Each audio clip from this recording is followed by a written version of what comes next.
Hello, everybody. I'm Dr. Ed Bennett.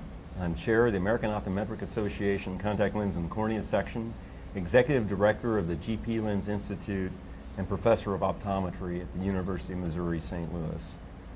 And I'm here today with the National Keratoconus Foundation, the premier keratoconus awareness and educational organization in the world.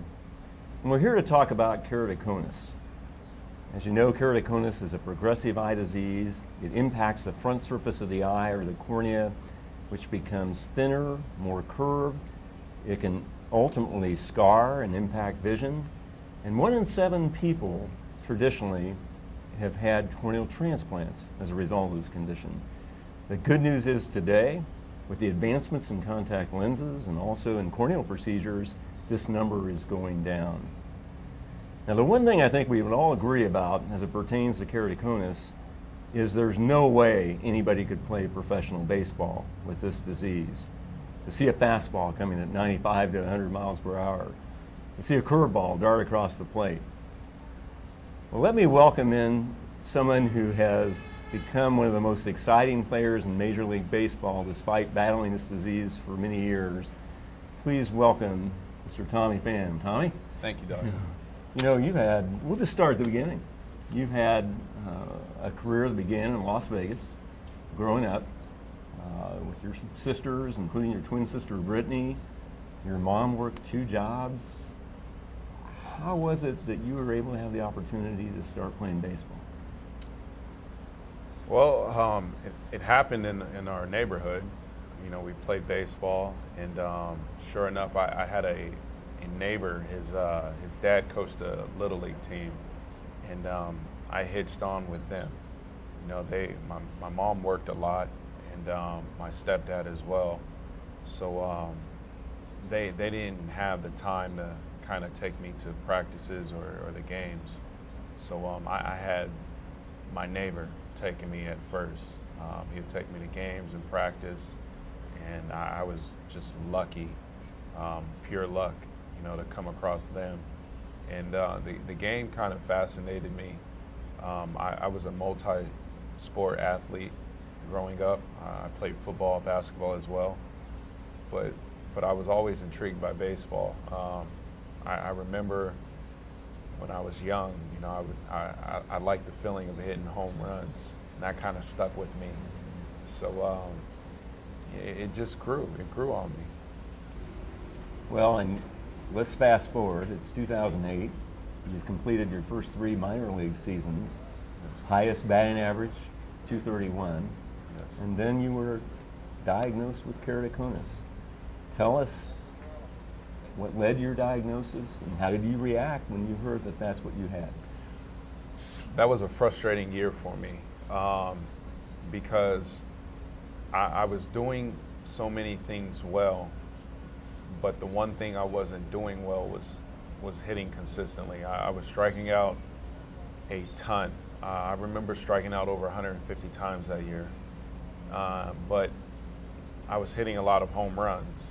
So I felt like my vision was off because I would hear teammates come back to the dugout and they'll talk about, you know, seeing the spin of the slider, seeing the dot, you know, certain terms like that. And I was like, I don't see any dot, I don't see no spin.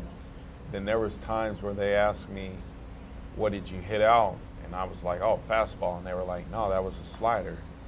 So, you know, I was always questioning myself. And I remember at the end of the year, I had to go back to Florida to pick up my vehicle. And Jeff Lunau, he was our farm director at the time. I was talking to him about, you know, changing my swing.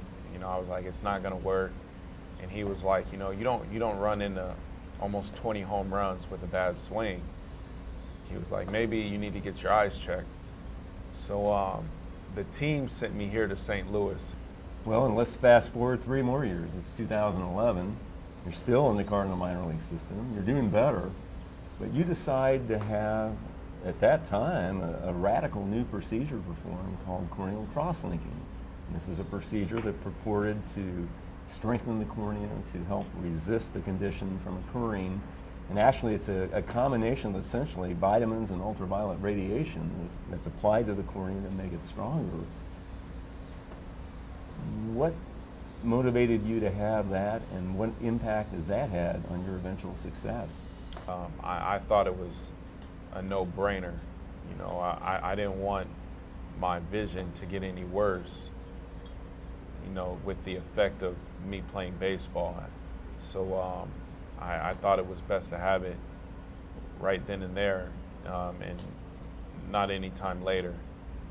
I think it was a huge benefit for me because, when I look at the test from 2011 and the test from as recent as today, you could see that my keratoconus has pretty much been stable.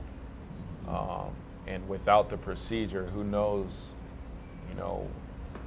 what could have happened. Well, it's very evident that that has been a part of your success, as has been contact lenses. You have a long history of contact lens wear. We all know that contact lenses, particularly the gas permeable form, reduce actually how far down on the chart you can read by at least 3 or 4 lines.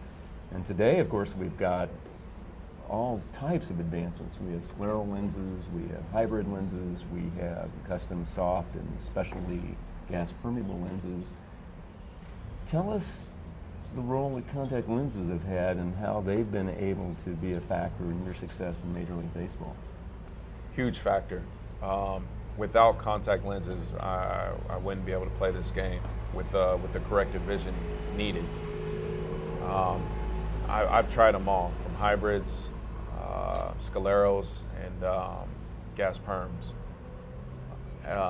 From me in particular, in order for me to play this game at the highest level and have the success I'm looking for, I've found that wave gas permeable lenses are best for me.